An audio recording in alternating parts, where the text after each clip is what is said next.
Հաջորդ նրբությունը, որի վրա ուզում եմ մեր ուշադրությունը հրավիրել, հետևյալն է, տարածքային զարգացումը մենք այսպիսով ընդգծում ենք որպես տնտեսական քաղաքականության առանցքային բաղադրիչ, պետությունը որդեգրում է տարածքային մասնագիտացման մոտեցումը։ Ինչ նկատի ունենք։ Նկատի ունենք, որ մենք այդ թվում տարածքային զարգացման տրամաբանության մեջ պետք է նույնականացնենք այն առանձնահատուկ հնարավորությունները, որոնք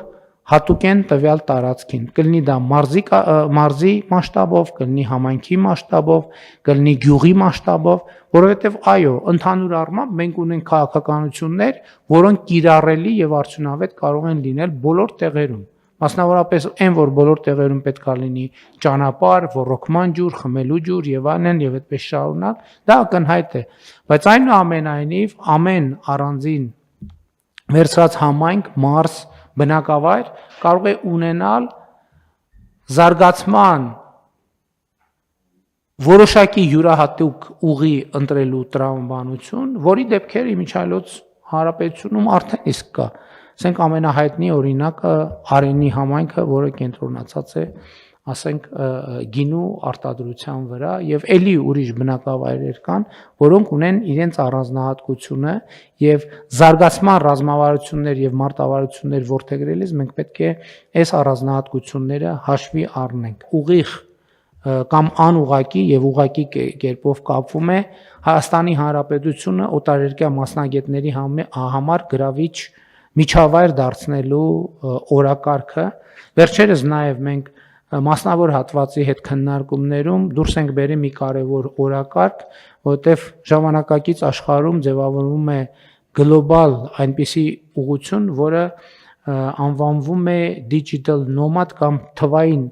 քոչվոր, ոչ այդքան հայերենում բարեհունչ բառակապակցությամբ, բայց գլոբալացման եւ տեխնոլոգիաների զարգացման պայմաններում մարդկանց տնտեսական եւ աշխատանքային գործունեություն ծավալելու համար շատ հաճախ պետք չի կապված լինել կոնկրետ վայրի, կոնկրետ գրասենյակի կամ երկարաժամկետ կապվածության հանգամանքը հաղթահարվում է եւ նոր սովորություններ են ձևավորվում։ Մարդը նախընտրում է աշխատել տարբեր երկրներում, տարբեր բնակավայրերում, տարբեր միջավայրերում, որտեղ գտնվելու ժամանակահատվածը կախված կլինի այն պայմանների հարմարավետությունից, որը երկրում առկա է։ Մենք կարծում ենք, որ Հայաստանի Հանրապետությունում այսպիսի մեծ պոտենցիալ կա, մանավանդ որ մենք հիմա լայնորեն ինտերնետի հասանելիությունը Հայաստանի Հանրապետությունում մեծացրել ենք, այսօր գործնականում Հայաստանի Հանրապետությունում չկա մի ձորակ, մի անտառ, մի պուրակ, մի լեռ, մի գետ, մի լիճ, որտեղ չկա ինտերնետ, որովհետև Հայաստանի Հանրապետությունում գործում է արդեն բավական երկար ժամանակ Starlink արբանյակային ինտերնետը եւ այս տրամաբանությամբ արդեն նախնական պայմանները, որ Հայաստանի Հանրապետությունը digital nomad-ների համար գրավիչ դարձնել մենք ունենք եւ հետեւաբար մենք պետք է այստեղ զարգացնենք իմիջիայլոց մասնավոր հատվածում քննարկումների արդյունքում գաղափար առաջացավ եւ ես հանձնարարել եմ որ այդ թեման ավելի մանրամասն քննարկվի, որովհետեւ հիմա երկրները թողարկում են հատուկ վիզային ռեժիմ, հատուկ digital nomad-ների համար եւ մենք պետք է նույնպես քննարկենք առնվազն այս մոտեցումը որդեգրելու, երբ որ թվային նոմադների համար տրվում են որոշակի ժամկետով հեշտացված վիզաներ, որպեսզի նրանք իրենց ճամփորդությունը ավելի հեշտությամբ իրականացնեն եւ իհարկե զբոսաշրջային ենթակառուցվածքները հատուկ նշանակություն են այս տեսակետից։ Հաջորդ նրբությունը, որի մասին կուզենայի խոսել, հարկային նոր մոտեցումներ որդեգրելու շատ հավակնոտ եւ ճիշտն ասած մի քիչ էլ վախենալու ծրագիր որդեգրելու մասին է։ Մենք համոզմունք ունենք, որ հիմա մեզ հարկավոր է, որ հարկային երկարաժամկետ կարգավորումներ որդեգրել։ Մենք դա գիտենք, մենք դա հասկանում ենք, մենք դա գիտակցում ենք, բայց գիտակցելը մի բան է, իրականացնելը երկրորդ բան է եւ դա անելու համարձակություն ունենալը երրորդ բանը եւ չեմ թաքցնի այդ թվում վերջերս ջերմուկում տեղի ունեցած գործարար աշխատաժողովի ժամանակ մենք զգուշորեն սկսել ենք քննարկել, որ առաջիկայում մենք պետք է դիտարկենք հարկային այնպիսի նոր օրենսգիրք ընդունելու տարբերակը, որը մենք կարգավորումներով կկարողանանք ուժի մեջ պահել նույն կարգավորումները, ասենք օրինակ 10 տարի։ Այսինքն, եթե մենք կարողանանք հասնել այդ կետին,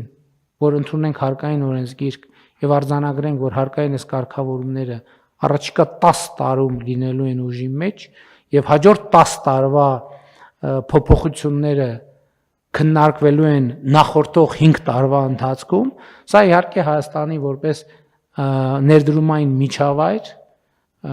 գրավչությունը էականորեն կփոխի, բայց ես ուզում եմ սա մենք հստակ արձանագրենք, սա մենք չենք արձանագրում որպես պարտավորություն, որովհետև ասում եմ, թաքցնելու բան չկա, սա բավականին բարդ եւ ուղիղ ասում եմ վախենալու թեմա է, բայց մենք հայտարարում ենք, որ մենք լրջորեն մոտենալու ենք այս հարցին եւ նաեւ փորձագիտական հանրությանը, գործարար հանրությանը արդեն իսկ հրավիրել ենք այս թեմայով քննարկումներ ունենալու, տեսնելով թե իրատեսորեն ինչքանով է իրատեսական նման խնդրի լուծմանը, բայց իհարկե գալու է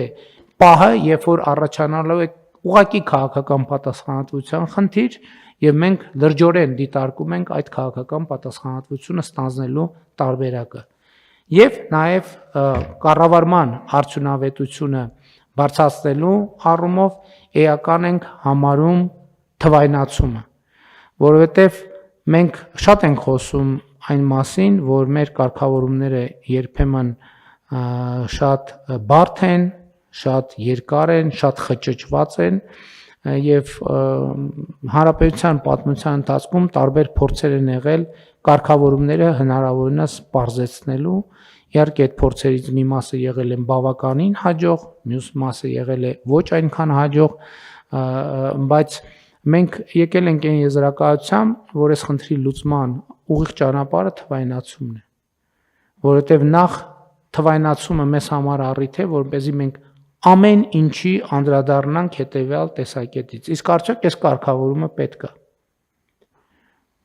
որովհետև մենք պիտի թվայնացնենք ամեն ինչ եւ կա ուրիշ մի սկզբունք, եթե կա մի կարգավորում, որը հնարավոր չէ թվայնացնել, ուրեմն այդ կարգավորումը ընդհանրապես անհրաժեշտ չէ, այդ կարգավորումը պետք է վերացնել։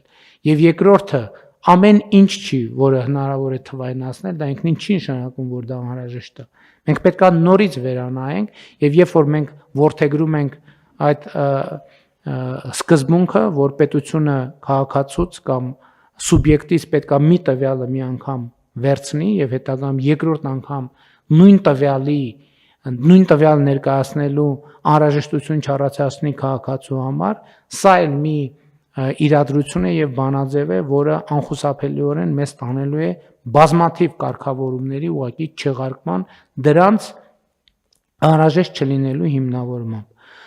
Իհարկե թվայնացման process-ը գնում է առաջ, բայց առաջիկա շրջանում մենք ավելի մեծ ուշադրություն եւ կենտրոնացվածություն պետք է ունենանք թվայնացման վրա, որը մենք համարում ենք այդ թվում արդյունավետ կառավարման գործիք, պետական կառավարման համակարգի աշխատանքի արդյունավետությունը բարձրացնելու գործիք։ Եվ ինչով առաջին հերթին նրանով, որ պաշտոնյաների սուբյեկտիվ կամ թեկուզ օբյեկտիվ միջամտության անհրաժեշտությունը ուղղակի վերանում է, երբ որ թվայնացման գործիքները պատշաճ սկսում են գործել։ Եվ այս առումով արդեն անդրադարձա պետական ծառայության գրավչության բարձրացումը, մեծացումը, բայց միևնույն ժամանակ պետական ծառայողից պահանջների ավելացումը այս ամբողջ վերափոխման գործընթացի շատ կարևոր եւ առանձնահատուկ մաս են, որովհետեւ այն, որ մենք ասում ենք ամեն ինչ որոշում է մարդը, դա վերաբերվում է այո մարդուն որպես Հայաստանի Հանրապետության քաղաքացի ընտրող, դա վերաբերվում է մարդուն որպես Հայաստանի Հանրապետությունում աշխատող տնտեսական գործունեություն ծավալող, դա վերաբերվում է մարդուն որպես հանրային ծառայող պետական պաշտոնյա եւ այդպես շարունակ։ Մարդու այդ պատասխանատվությունը կրելու համար անհրաժեշտ պայմաններ պետք է ստեղծել եւ անհրաժեշտ պայմանները պետք է նաեւ որոշակի պարտադիրության Եթե ոչ ուղղակի գոնե անուղղակի էֆեկտ ունենան եւ երկրորդը պետական աշխատանքին ի վերջո չպիտի լինի այնպիսի վերաբերվում, դե քանի որ լավ աշխատանք չեմ կարողանում գտնել, ուրեմն երևի պետքա ստիպված եմ պետական կամ համայնքային ծառայող լինել, ինչը ցավոք որոշ դեպքերում մեր իրականության մեջ առկա է։ Այսինքն մենք չենք կարող ասել, որ մենք այդ երևույթից ազատվել ենք։ Եվ հետեւաբար, եթե մենք ուզում ենք, որ վերափոխված եւ զարգացած պետություն ունենանք, դա նշանակում է, որ պետական համակարգում աշխատանքը չպետք է տեղ ունենա մեկնաբանվելու, այլ տեղ աշխատանք չգտնելու հետևանք։ Եվ սա լուրջ խնդիր է եւ մենք շատ բարդ է, շատ պատասխանատու է։ Մինչեւ հիմա ոչ մեկ այդ բեռը չի վերցրել իր վրա, բայց ով պիտի վերցնի, ասինքն մենք հույս ունենք, որ այնտեղին չենք ասում, ոչ թե ինչ որ ուրիշ, ինչ որ մեկը պետք է անի, այլ մենք պետք է անենք դա եւ մենք դա արել ենք, առաջիկայում մենք այս թեմայով կստանանք լուրջ հարվածներ, բայց մենք այդ հարվածներին կտանք արժանի հակահարված։